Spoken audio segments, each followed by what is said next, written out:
오늘 읽은 우리 하박국서 본문은 우리가 좋아하고 애송하는 구절입니다. 특히 이 18절 말씀에 나는 여호와로 말미암아 즐거워하고 나의 구원의 하나님으로 말미암아 기뻐하리로다 라는 말씀은 여러분들이 무척 좋아하는 말씀이고 이 하박국 선지자의 대표적인 말씀이기도 합니다.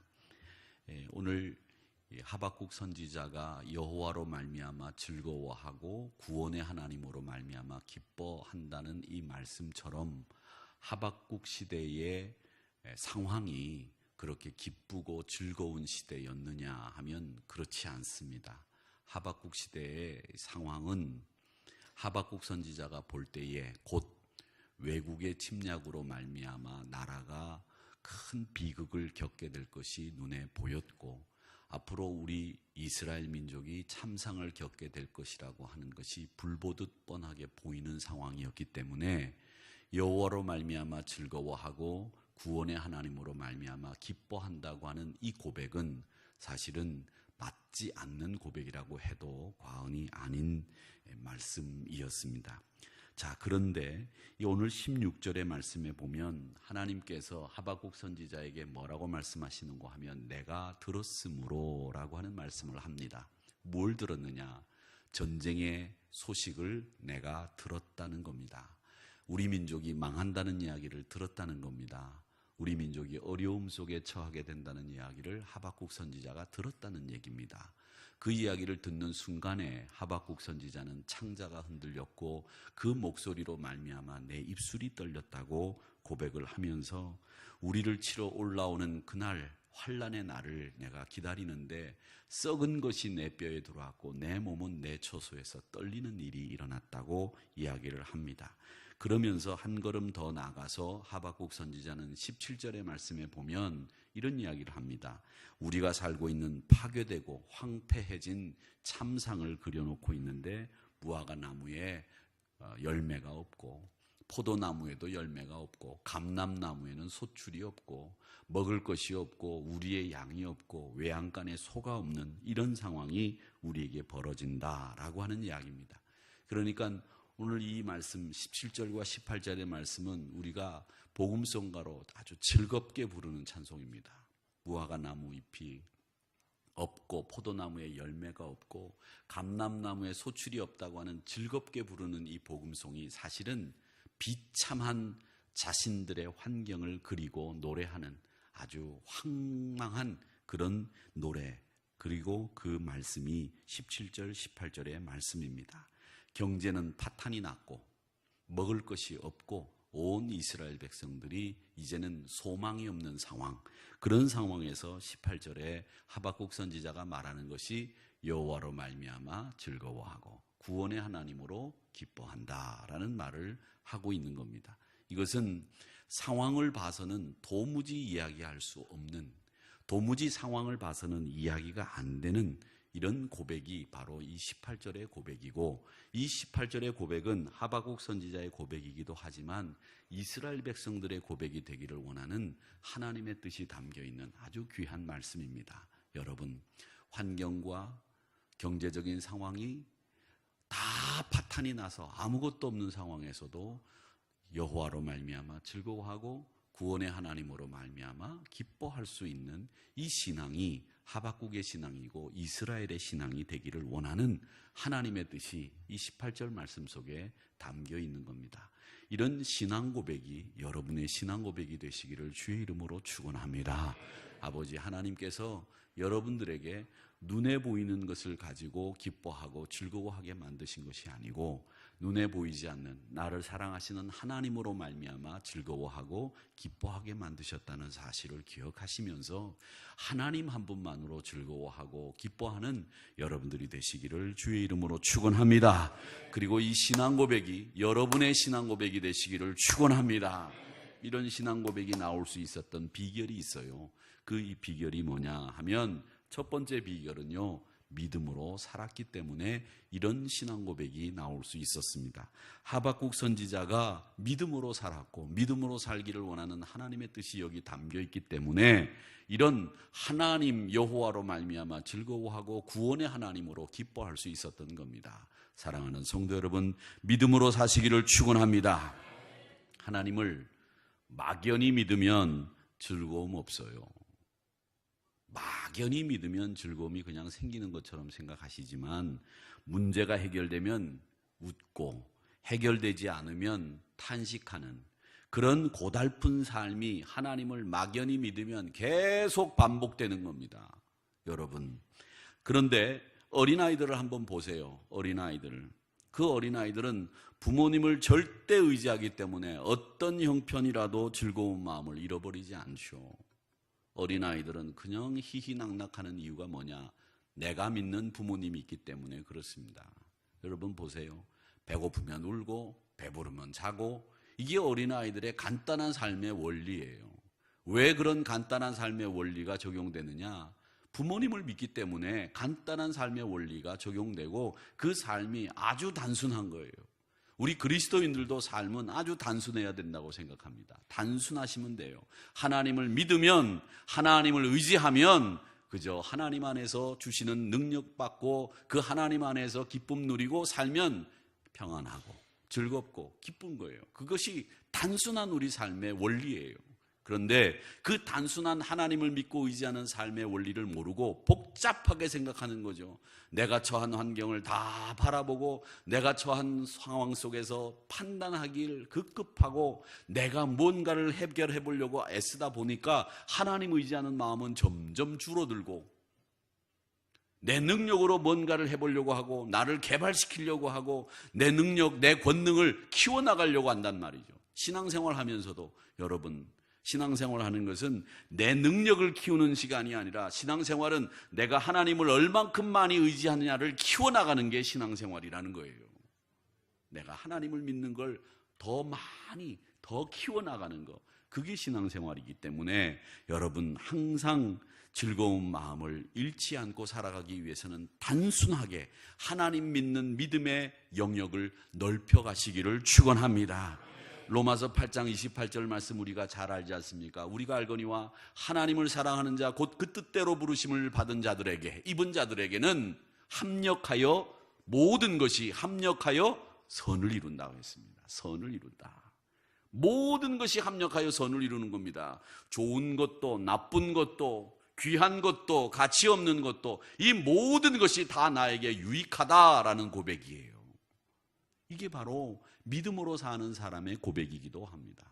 여러분, 믿음으로 사는 사람들은 합력하여 선을 이루게 될 미래를 바라보는데 그 미래를 내가 만나지 못한다고 할지라도 내가 보지 못한다고 할지라도 그렇게 될 것을 믿는 거예요. 믿는 거예요. 여러분, 리차드 뮬러라고 하는 유명한 기도의 아버지 아시죠? 그분이 자신의 세 친구를 위해서 기도했습니다. 하나님, 저에게 제일 친한 친구 3명이 있는데 이 친구를 구원해 주시옵소서. 그렇게 기도했어요. 그런데 그 기도가 이루어졌을까요? 안 이루어졌을까요? 이루어졌어요. 그런데 언제 이루어졌느냐? 한 사람은 리차드 밀러가 살아있을 때 예수를 믿었어요. 한 사람은 리차드 밀러가 죽고 난 뒤에 그 리차드 밀러의 관을 들고 나가다가 예수 믿었고요. 또 한 사람은 리차드 밀러가 죽고 난 뒤에 10년이 지난 후에 예수를 믿었다고 합니다. 그 기도가 그가 살아생전에는 한 사람밖에 구원을 시키지 못했지만 그 기도가 다 이루어졌어요. 여러분, 오늘 합력하여 선을 이룬다라고 하는 말은 우리가 그렇게 될 것을 믿기는 믿는데 우리가 못 보더라도 우리가 경험하지 못하더라도 하나님이 그렇게 만들어 주신다는 것을 여러분 꼭 기억하시기를 축원합니다. 합력하여 선을 이루어 만들어 주시는 거예요. 내가 그걸 못 볼 수도 있어요. 그러나 하나님은 여러분들이 합력하여 선을 이루게 만들어 주시는 하나님이라는 사실을 잊지 마시기를 축원합니다. 확실히 아는 거예요. 그게 신앙이에요. 그게. 그러니까 이걸 알고 믿는 사람이 평안을 누리는 거죠. 이걸 알고 믿어야 평안을 누리는 거예요. 어떤 사건이 진행되어 가는 과정 속에서 그걸 일일이 체크하고 봐서 믿는 게 아니라 그것이 하나님의 손에서, 하나님의 주권 아래서, 하나님의 섭리 아래서, 경륜 아래서 이루어지는 것을 믿습니다. 이게 신앙이에요. 이게. 그렇기 때문에 그 하나님을 알고 믿어야 환난을 만나도 여호와로 말미암아 즐거워하고 구원의 하나님으로 말미암아 기뻐할 수 있는 줄 믿습니다. 하박국 선지자는 이걸 확신하기 위해서 두 가지 질문을 하나님 앞에 하는 거예요. 하나님, 내가 모든 것이 합력하여 선을 이루고 무화과나무에 열매가 없고 포도나무에 소출이 없고 포도나무에 열매가 없고 외양간에 또 우리의 소와 염소와 양들이 없다고 할지라도 하나님 한 분만으로 우리가 즐거워하고 기뻐할 수 있겠습니까? 하나님, 지금 우리가 살고 있는 세상 보세요. 어떻습니까? 그 첫째 질문이 뭐냐? 왜 이렇게 도처에 악이 횡행하고 있습니까? 하나님, 왜 우리를 심판하기 위해서 우리의 적국인 바벨론을 세워서 우리를 심판하십니까? 이 두 가지 질문을 하박국 선지자는 하나님 앞에 하고 있습니다. 비록 우리가 죄를 범했다고 할지라도, 비록 우리가 하나님의 뜻을 저버렸다고 할지라도, 하나님, 그래도 우리는 택한 백성들이고 바벨론은 우리 원수들 아닙니까? 이방 국가 아닙니까? 그런데 왜 그들을 우리의 심판의 도구로 세우셨습니까? 이게 하박국 선지자가 하나님 앞에 질문했던 두 가지 내용입니다. 그리고 사실은 질문이라고 제가 말씀드렸지만 하박국 선지자는 이 두 가지 문제를 놓고 하나님 앞에 절규했어요. 하나님, 이럴 수 있습니까? 이렇게 하시면 안 되지 않습니까? 그래서 1장 12절 13절에서 뭐라고 얘기하는지 한번 들어보세요. 선지자가 이르되 여호와 나의 하나님, 나의 거룩한 하나님이시여, 주께서는 만세전부터 계시지 않으셨습니까? 우리가 사망에 이르지 아니할 것입니다. 여호와께서 우리를 심판하기 위해서 그들을 두신 것 압니다. 반석 위에 아버지 하나님, 우리를 경계하시기 위해서 그들을 세우신 것 압니다. 그런데 주께서는 눈이 정결하시기 때문에 악을 참아보지 못하시고 폐역을 참아보지 못하시고 거짓 쟁자를 방관하시며 악인이 자기보다 의로운 사람을 삼키는데 왜 잠잠하십니까? 왜 잠잠하십니까? 왜라는 말이 여긴 없지만 여러분들에게 이해를 돕기 위해서 잠잠하시나이까? 이렇게 이야기를 하고 물어보는 거예요. 그랬더니 하나님이 2장 4절에서 이렇게 말씀합니다. 보라, 그의 마음은 교만하고 그의 속에는 정직하지 못하고 의인은 믿음으로 말미암아 살리라 라고 하는 유명한 말씀을 2장 4절에서 대답하시고 있는 거예요. 이 말씀이 마틴 루터의 종교개혁의 모토가 됐고, 이 말씀이 이신칭이라고 하는 사자성어의 원 말씀이 바로 하박국 2장 4절의 말씀인데, 이 말씀이 그냥 나온 말씀이 아니에요. 하박국 선지자가 하나님을 향해서 왜 법이 땅에 떨어졌습니까? 왜 악인이 득세합니까? 라고 하는 질문에 대한 답이 바로 하박국 2장 4절의 말씀이에요. 많은 사람들이 그런 얘기를 합니다. 하나님, 저분은 법 없이도 사실 뿐입니다. 하나님, 저분은 믿음의 승리자입니다. 저분은 우리에게 꼭 필요한 신앙의 선배입니다. 그런데 왜 저분이 저런 병을 앓아야 되고 저런 고통을 겪어야 되고 저런 힘든 과정을 겪어야 될까요? 이런 질문을 하는 분들이 많이 있어요. 이것이 신학계에서도 목사들에게도 굉장히 어려운 고민거리이고 해답을 찾기가 어려운 문제입니다. 그런데 오늘 하박국 선지자도 하나님 앞에 그 질문을 하고 있어요. 하나님, 왜 정의가 땅에 떨어졌고 법이 이렇게 사라져버렸고 적국인 바벨론을 세워서 우리를 심판하십니까? 이런 일이 있을 수 있습니까? 이 질문에 대해 하나님이 대답하시는 이 2장 4절의 말씀, 의인은 믿음으로 말미암아 살리라, 이렇게 말씀하신 것은 우리에게 뭘 이야기하시느냐 하면, 지금 너희들이 처한 상황을 보는 것이 아니라 의인은 뭘로 사는 사람들이냐면 믿음을 먹고 사는 사람들, 믿음을 가지고 사는 사람들, 믿음을 입고 사는 사람들이야, 이렇게 말씀하시고 있는 겁니다. 사랑하는 성도 여러분, 우리 사람들은 신자들은 특별히 다른 사람들과 사는 목적이 다르고 사는 방법이 다르고 가는 코스가 달라요. 여러분이 사는 코스가 세상 사람들하고 가는 코스와 똑같아서는 안 되죠. 어떻게 살아야 되느냐? 여러분들이 가는 코스와 여러분들이 사는 방법과 목적은 뭐냐? 믿음이라고 하는 것을 잊지 마시기를 축원합니다. 답답해도 하나님 믿고 사는 거예요. 답답해도 믿음으로 살고, 병들어도 믿음으로 살고, 건강해도 믿음으로 살고, 사업을 해도 믿음으로 살고, 자녀를 키우는데도 믿음으로 살고, 믿음으로 살아야 돼요. 믿음으로 살아야 평안을 얻을 수 있습니다. 여러분, 하나님 믿는다는 게 뭡니까? 하나님 신뢰한다는 게 뭐예요? 그게 뭐냐? 내가 돈으로 사는 게 아니요, 내가 다른 사람의 도움으로 사는 게 아니요, 내 건강으로 사는 게 아니요, 믿음으로 사는다고 하는 고백이 여러분의 고백이 되시기를 축원합니다. 그래야 로마서 8장 28절 말씀처럼 모든 것이 합력하여 선을 이룰 수 있는 거예요. 이 세상에 어떤 보화가 있어도 그 보화 앞에서 내가 믿음으로 삽니다라고 하는 고백을 할 수 있기를 주님의 이름으로 축원합니다. 그 믿음으로 사는 사람이 바로 우리 신앙인인 거예요. 두 번째로, 이 아무것도 없는 상황에서 여호와로 즐거워하고 구원의 하나님으로 기뻐할 수 있는 두 번째 비결이 뭐냐? 두 번째 비결은 즐겁게 사는 거예요. 무화과나무가 무성하지 못하고 포도나무 열매가 없고 감람나무 소출이 없고 밭에 먹을 것이 없고 우리의 양이 없고 외양간에 소가 없어도 우리가 여호와 하나님으로 즐거워하고 구원의 하나님으로 기뻐할 수 있는 이유, 그게 바로 뭐냐? 하나님이 나와 함께 하시는 믿음으로 살기 때문인데, 그 믿음으로 사는 사람에게는 평안이 있고 즐거움이 있는 거예요. 즐거움이 있는 거예요. 여러분, 텔레비전을 보면 즐거운 이야기들이 많이 있고 슬픈 이야기도 많이 있어요. 그런데 우리 믿음의 사람들에게는 여러분 심령 속에 무엇이 있어야 되느냐면 샘이 있어야 돼요. 샘이. 내 마음 속에 샘이.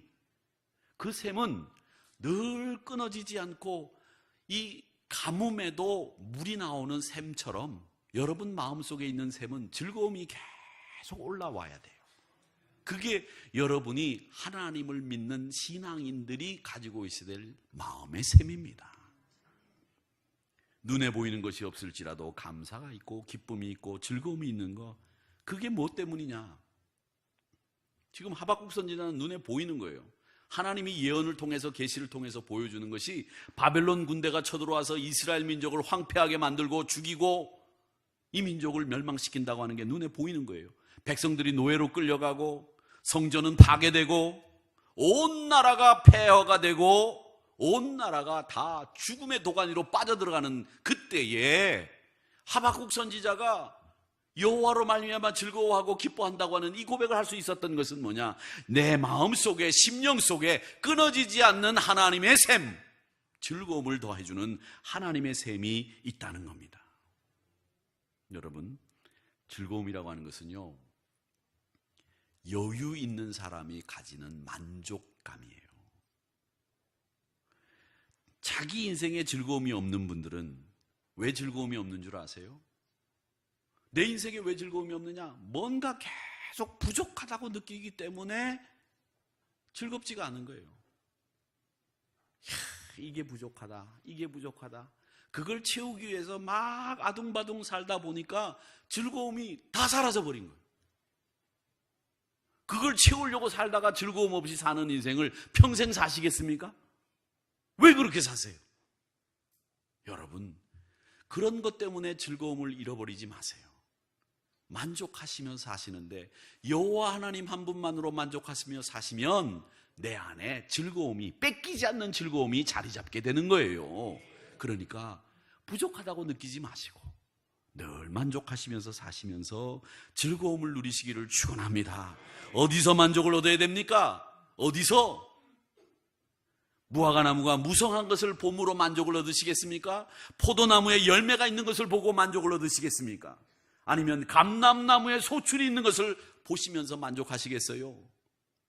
우리의 양이 가득 차 있는 것을 보시고 만족하시겠어요? 외양간에 소가 몇백 마리가 있는 것을 보시고 만족하시겠어요? 아니에요. 그걸로 만족하는 게 아니라 여호와 하나님 한 분만으로 즐거워하고 구원의 하나님으로 기뻐하는 일, 그게 우리에게 필요하다는 거예요. 하나님 한 분만으로 만족하세요. 이게 하나님의 은혜를 가지는 즐거움이잖아요. 우리 믿음의 사람들은 은혜로 사는 사람들입니다. 은혜로 사는 사람들이에요. 은혜로 사는 사람들. 우리가 뭘 먹어서 사는 사람들이 아니에요. 뭐 먹는 거 그거 별거 아니에요, 사실은. 은혜로 사는 거죠. 그래야 진정한 만족과 행복을 누릴 수 있습니다. 대부분 사람들은 자기에게 있는 걸 잘 몰라요. 내가 뭘 가지고 있는지. 없는 것만 알기 때문에 즐거움이 없는 거예요. 없는 것만 알기 때문에 즐거움이 없는 거예요. 여러분, 여러분이 가지고 있는 것을 생각해 보세요. 제가 참 우스운 일을 경험한 적이 있었는데, 작년 가을에 이제 저희 교회 장로님들도 이렇게 옷을 맞추지만 이제 이렇게 아름다운 사람이라고 하는 회사에서 저희 목회자들이 옷을 맞춰 입습니다. 양복을 맞춰 입는데 그 양복이 참 질이 좋아요. 이건 아니지만, 근데 그분이, 사장님이 다 오시면 추천을 합니다. 목사님 이번에 어떤 것을 맞추시겠습니까? 이렇게 물어보면 저는 아유, 사장님 잘 아시니까 제가 목사니까 까만 거 뭐 아니면 회색 진한 색깔로 하나 맞춰주세요. 그러면 그분이 이렇게 천을 가져와서, 저희 치수를 다 알고 있기 때문에 천을 가져와서 이렇게 보고 난 뒤에 아, 이걸로 하시면 되겠다고 그래요. 저야 뭐 항상 아, 예, 그렇게 하세요, 이렇게 얘기를 하고 옷을 하나 맞췄어요. 옷이 한 2주 만에 왔어요. 와가지고서 옷을 가지고 와서 저희 이제 옷장에 가서 제가 그 옷을 이거 집사람한테 아, 이거 새로 맞춘 옷이라고 그러면서 옷을 이렇게 가져가서 제 옷장에 이렇게 보니까 그 색깔하고 똑같은, 그 천하고 똑같은 양복이 한 벌 그대로 있는 거예요. 그 작년 가을에 맞춘 양복 색깔하고 똑같은 거예요. 제가 뭐가 있는지도 모르고 그냥 그렇게 하세요. 사장님도 뭘 해드렸는지도 모르고 그 양복이 그 색깔로 똑같이 한 벌이 있는 거예요. 그래서 장로님이 그분한테 전화를 걸어가지고 어떻게 목사님한테 그래, 뭐가 있는지도 모르고 그거 체크를 해서 해드려야지, 목사님이야 그냥 예 그걸로 하세요, 이거 그걸로 하세요, 이렇게 저는 그런 걸로 하세요 그러지 뭐 제가 그걸 막 꼼꼼하게 보고 뭐 그러지는 않거든요. 그러니까 그분이 그래도 다행히 그 옷을 다시 가져오라 그래가지고 그 옷을 가져가시고 자기 마음대로 색깔을 골라가지고 다시 하나 해갖고 왔더라고요. 내가 있는 걸 모르니까 그런 일들이 벌어지는 거예요. 어떻게 보면 그게 있으면 안 해도 되는 거 아니에요. 그게 비싸건 싸건 간에.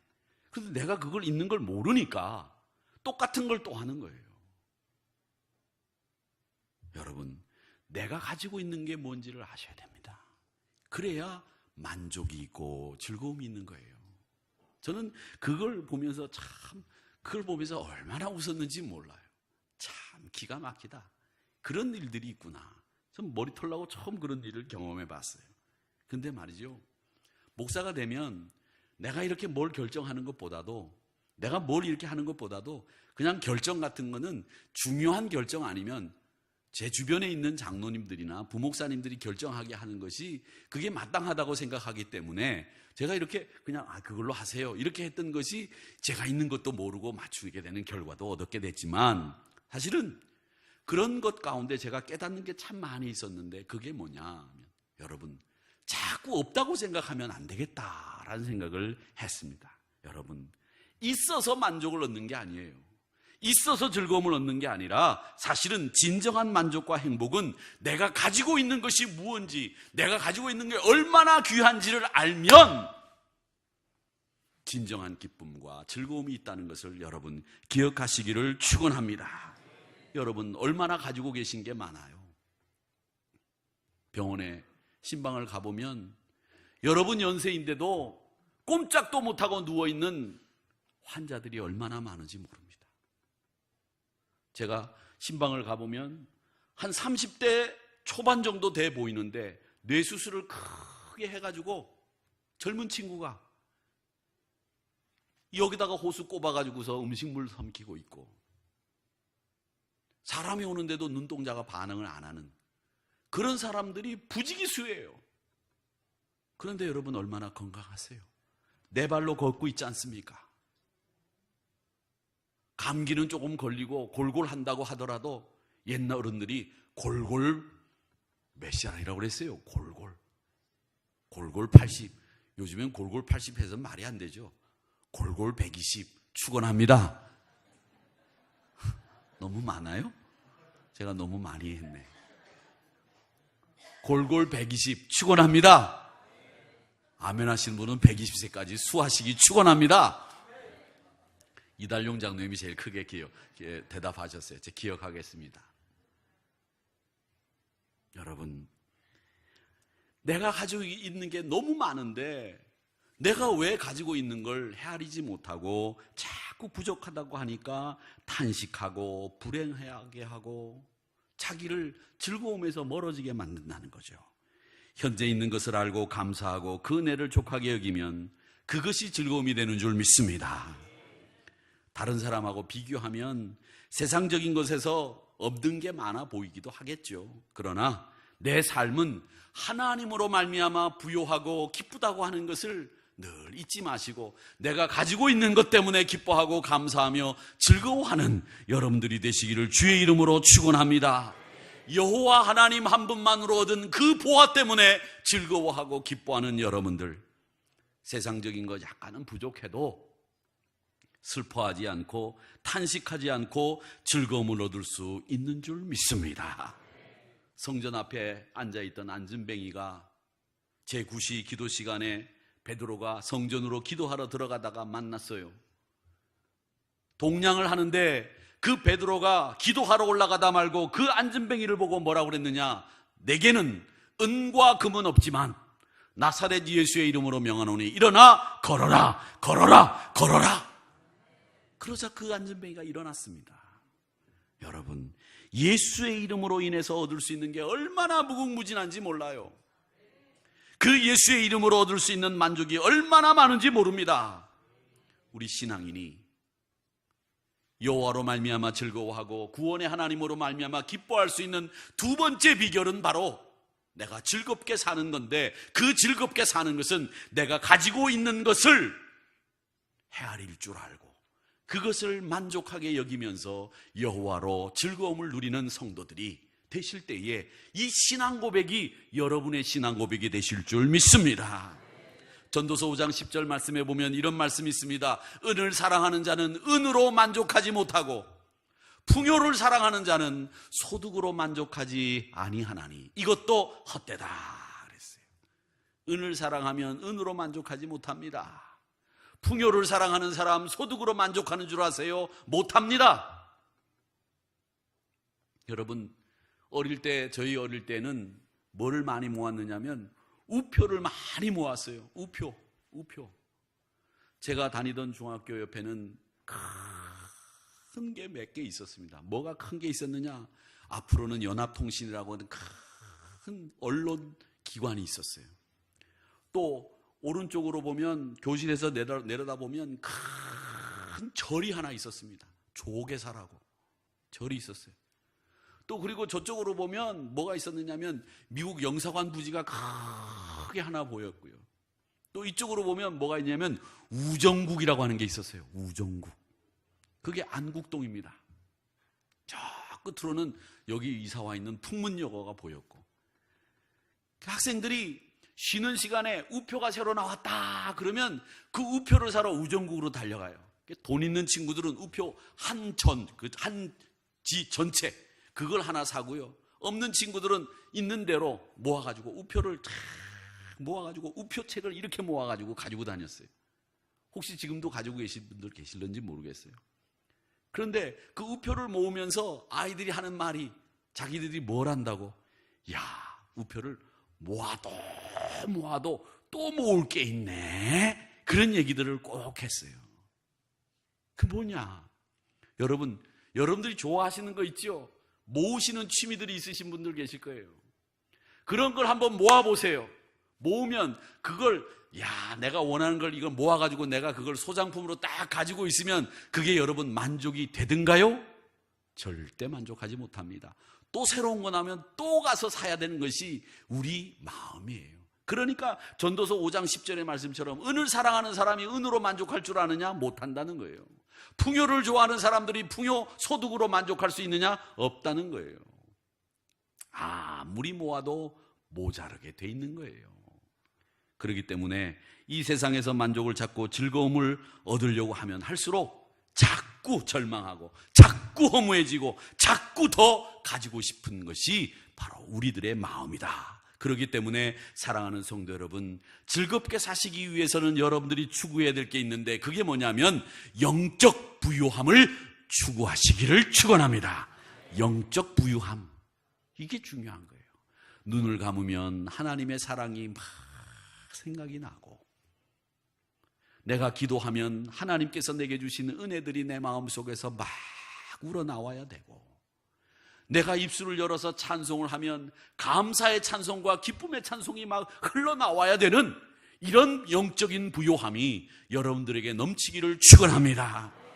다윗이 하나님을 믿었는데 마음을 다하게 믿었어요. 사랑을 하는데 얼마나 하나님을 사랑하는지 이 친구가, 내 친구는 아니지만 다윗이 말이죠, 다윗성을 탁 만들어 놓고 난 뒤에 제일 먼저 한 일이 뭐냐? 블레셋에서 뺏겼던 하나님의 법궤를 가지고 오는 일, 이게 내가 해야 될 최고의 일이다, 최선의 일이다, 이렇게 생각을 하고 법궤를 가지고 옵니다. 그 법궤가 오는 과정에서 얼마나 많은 우여곡절이 있었습니까? 웃사라고 하는 친구가 갑자기 손을 댔다가 죽기도 하고, 기럇 여인으로 갔다가 말이죠 돌아서 오기도 하고, 얼마나 많은 우여곡절 끝에 다윗성에 법궤가 딱 들어왔는데, 다윗이 그 법궤가 들어오는 걸 보고 말이죠 너무 좋아가지고 춤을 추는 거예요. 춤을 춰요. 춤을 추면, 왜 사람들이 춤을 추면 막 머리를 이렇게 흔들고 막 정신없이 춤을 추잖아요. 그렇잖아요. 여러분들은 춤을 안 보셔서 모르겠지만 춤을 추면 정신이 나가야 춤이 추어지는 거예요. 즐겁게 막 춤을 췄어요. 우리나라 사람들 춤은 이거잖아요. 이거예요. 춤을 막 췄어요. 또 이거 해가지고서 또 저 주일날 광고에 금요기도에 또 이제 설교하는 거 요게나 흘렀는지는 모르겠는데 춤을 췄어요. 근데 이스라엘 사람들의 남자 옷들은 사실은 이게 통옷이 많아요. 그렇기 때문에 이렇게 앉았다 일어나면 옷이 이렇게 올라가기도 하고, 바지도 이렇게 걸쳐놓은 바지이기 때문에 내려가기도 하거든요. 예수님이 십자가에 매달릴 때 로마 병정들이 예수님의 옷을 가지고 제비 뽑기를 할 때 그 옷이 호지 않은 옷이었다고 말하잖아요. 호지 않았다는 말은 꼬매지 않고 이렇게 이 조각조각을 잇지 않았다는 말이에요. 그런 옷이다 보니까 흘러내릴 수 있는데, 이 다윗이 춤을 추다가 너무 좋아서 춤을 추다가 바지가 흘러내려간 거죠. 그러니까 이 엉덩이 있는 부분이 이렇게 보인 거예요. 그러니까 신하들도 보고 거기 법궤를 메고 온 하인들도 보고 여러 사람들이 보았어요. 근데 미갈이 사울의 딸이죠. 이 미갈 때문에 다윗이 사울의 사위가 된 거 아닙니까? 근데 미갈이 왕궁에서 이렇게 내려다보니까 자기 남편이 법궤가 들어왔는지 뭐가 들어왔는지 그냥 춤을 추는데, 정신없이 춤을 추는데 바지가 흘러내려가서 엉덩이가 다 보이는 것도 아랑곳하고 춤을 추는 거예요. 기가 막힌 거죠, 미갈의 입장에서는. 그래가지고서 춤을 추는 걸 보고 나서는 이 다윗이 너무 기분이 좋아가지고 이제 춤을 다 추고 난 뒤에 가족들을 축복하러 올라왔어요. 가장이 해야 될 일 중에 하나가 가족들을 축복하는 일이라고 말씀드렸는데, 축복을 하러 딱 올라왔는데 뭐라고 얘기하느냐, 미갈이 이렇게 얘기하는 겁니다. 사무엘하 6장 20절에 보니까 다윗이 자기의 가족들을 축복하러 돌아오매 사울의 딸 미갈이 나와서 다윗을 맞으며 이르되, 이스라엘 왕이 오늘 어떻게 영화로우신지, 비꼬는 말이에요. 방탕한 자가 술 먹고 자기도 자신을 추스리지 못하는 그런 사람들처럼 염치 없이 자기 몸이 드러나는 것을 아랑곳하지 않고 신하들 앞에서, 계집종 앞에서 알몸을 드러내셨도다. 이렇게 비난을 해버렸어요. 제가 조금은 여러분들 이해를 돕게 하기 위해서 조사도 바꾸고 좀 이해를 돕기 위해서 말을 좀 바꿨지만 그렇게 이야기를 했어요. 비난한 거죠. 그런데 다윗이 미갈에게 21절에 보면 뭐라고 얘기하느냐? 이건 여호와 앞에서 한 것이다. 사람 앞에서 한 게 아니야. 나는 하나님 앞에서 한 거야. 그가 네 아버지와 그의 온 집을 버리시고 나를 택하사. 하나님이 너의 아버지 사울을 버리고 너의 사울 집안을 버리고 나를 택하사 나의 백성 이스라엘의 주권자로 삼으셨는데 내가 여호와 앞에서 왜 뛰놀지 못할 이유가 있겠냐? 난 여호와 앞에서 뛰놀았다. 이렇게 이야기를 합니다. 그리고 난 뒤에 미갈을 저주하죠. 그래서 미갈이 결국은 아이 한 명 생산하지 못하는 여자가 됐다는 이야기를 여러분 아실 겁니다. 다윗이 하나님 앞에서 즐거워했고 하나님 앞에서 신이 났습니다. 이렇게 즐겁게 사는 일, 하나님 앞에 즐겁게 사는 일 중요한 거예요. 여러분, 여호와로 즐거워하고 구원의 하나님으로 기뻐할 수 있는 일은 바로 여호와 앞에 뛰노는 여러분들이 되셔야 될 줄로 믿습니다. 여호와 하나님 한 분만으로 즐거워하세요. 근데 열심히 기도하고 봉사하고 선한 일 많이 하는데 즐거움이 없는 분들 간혹 계세요. 왜 그렇게 됩니까? 여러분, 주의 일은 율법의 생각으로 일하시면 내가 목사기 때문에, 내가 집사기 때문에, 내가 장로이기 때문에, 내가 권사이기 때문에 이 일을 해야 돼. 이렇게 의무로 생각하고 율법으로 생각하고 일을 하시면 그 일은 즐겁지 않을 때가 옵니다. 분명히 옵니다. 그건 봉사가 아닙니다. 그건 노동입니다. 그래서 시간이 지나면 힘들어지는 거예요. 지치는 거예요. 여러분, 주의 일은 은혜로 하는 줄 믿습니다. 은혜로 하는 거예요. 주의 일은 은혜로. 이게 원리예요. 주의 일은 힘들어지면 그만하는 게 아니에요. 그건 노동이기 때문에, 율법으로 하기 때문에 그렇게 되는 거예요. 은혜로 일할 수 있도록 여러분 삶을 바꾸시기를 축원합니다. 그래야 그 은혜로 일을 할 때 주를 향한 봉사가 즐거워지고 기쁘고 행복해지는 거예요. 헌신과 봉사는 사람을 보고 하는 게 아니에요. 헌신과 봉사는 주의 일이고 은혜로 감당하는 일입니다. 이게 원리예요. 사람 보고 하지 마세요. 누굴 보고 하지 마세요. 주의 일이 왜 사람 보고 해야 되는 겁니까? 은혜로 해야 되는 거죠. 그런 원리도 잃어버리면 그 신앙은 뒤로 침륜으로 빠질 수밖에 없어요. 그러기에 여러분, 은혜로 일하시기를 축원합니다. 율법으로 하지 마세요. 노동으로 하지 마세요. 시편 기자는 고백합니다. 시편 1편 2절에 오직 여호와 율법을 즐거워하여 그 율법을 주야로 묵상하는도다. 그렇게 말씀하신 것처럼 하박국 선지자도 여호와로 말미암아 즐거워하고 구원의 하나님으로 말미암아 기뻐한다고 말씀하셨습니다.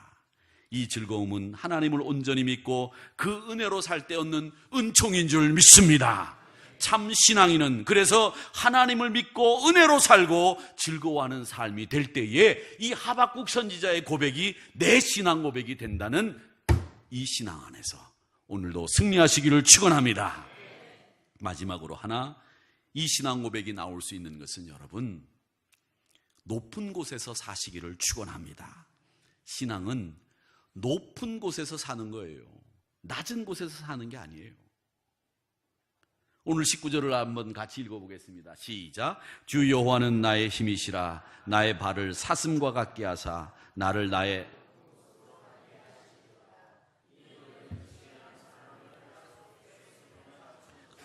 아멘.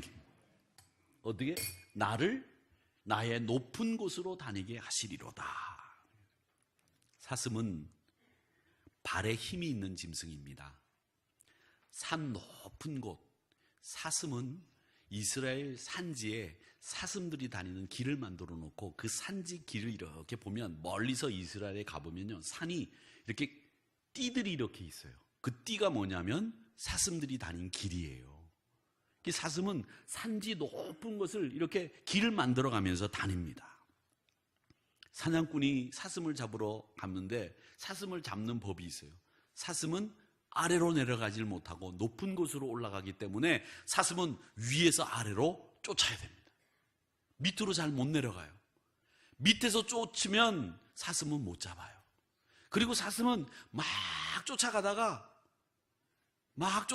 안 쫓아오면 서요, 자기도. 그리고 뒤를 돌아본다죠. 그때 총을 쏴야 된다고 합니다. 사슴 사냥을 할 때. 그러니까 높은 곳에서 올라가서 밑으로 잡으려고 하면 그 수고는 헛된 거예요. 여러분, 우리가 높은 곳으로 올라가야 살 수 있고 사냥꾼의 올무와 총에서 벗어날 수 있는 거예요. 오늘 우리를 사슴과 같게 하사 나를 나의 높은 곳으로 다니게 하시는 하나님을 의지하시기를 축원합니다. 이사야서 40장 31절에 유명한 말씀이 있지 않습니까? 여호와를 앙망하는 자 새 힘을 얻으리니 독수리가 날개치며 올라가 다른 박질하여도 피곤하지 않고 걸어가도 곤비치 않는 이런 놀라운 축복이 여러분들에게 임하시기를 축원합니다. 곤비하지 않고 피곤하지 않는 이런 여러분의 삶이 되시기를 축원합니다. 이게 은혜, 믿음으로 사는 우리 믿는 사람들에게 주시는 축복인 줄 믿습니다. 여러분, 높은 곳으로 올라가시기를 바랍니다. 높이 올라가야 세계를 볼 수 있습니다. 우리 성도들은 하늘 시민권을 가진 사람들이에요. 땅의 시민권도 있지만 하늘 시민권을 가진 사람들이라 우리는 높은 곳에 시민권을 두고 사는 사람들이기 때문에 여러분은 높은 곳을 다니셔야 되는 분들이에요. 우리 이름은 하늘나라에 기록되어 있는 사람들이잖아요. 우리 아버지는 하늘에 계시지 않아요? 영원한 집도 하늘에 있지 않습니까? 우리의 보화도 하늘이고 우리의 소망도 하늘에 있고 우리 주님도 하늘에 계세요. 높은 곳을 다녀야 되는 사람이란 말입니다. 낮은 곳을 다니지 마세요. 좀 크게 보세요. 넓게 보시고 멀리 보세요. 우리가 생각하는, 우리가 알고 있는 중요한 것들은 다 어디에 있느냐? 하늘에 있단 말이죠. 하늘에. 우리 신앙의 기본기는 바로 그거예요. 하늘에 모든 것을 두고 사는 믿음의 사람이 바로 접니다. 이렇게 고백하고 살 때에 여러분이 즐거워하고 구원의 하나님으로 기뻐할 수 있는 신앙인이 될 수 있다는 것을 기억하시기를 축원합니다. 비행기를 타보시면 아시잖아요. 타고 난 뒤에 이륙하기 전에, 비행기가 이륙하기 전에는 공항에 비가 많이 옵니다. 눈이 많이 와요. 그러면 그 눈을 치우고 비행기에 뜨기 위해서 막 작업들을 많이 합니다. 그리고 난 뒤에 비행기가 떠가지고서 하늘로 올라가가지고 구름 위로 딱 올라가면 비가 옵니까? 안 옵니까? 안 와요. 안 와요. 높이 올라가니까 비하고 상관없이 날아가는 거예요. 눈하고 상관없이 날아가는 거예요. 높이 올라가니까.